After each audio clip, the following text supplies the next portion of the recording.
Ma'am, magkano po ba gasolina dyan sa inyo here? Kasi naglalaro na sa 70 to 79 pesos. Tamang-tama po, magpapagasolina ako ng company vehicle namin. So, masasagot ko yung tanong mo. Ayan, kung nakikita nyo, hindi pa naman tayo completely empty. Nakaturo yung needle point sa 1/4. Wala na siya sa kalahati, obviously. So, titingnan natin kung magkano yung mailalagay natin dito. Tingnan natin. Tayo ay magpagasolina.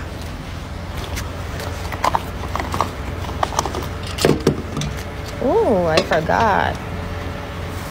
So, ayan. Malalaman natin, 11 gallon na siya, $52, 53. Ayan, tapos na. 12 gallon, $54.17. Ayan. Tanggalin na natin. Ayan ito. Tingnan natin. Ayan, $54.17, 12 gallons.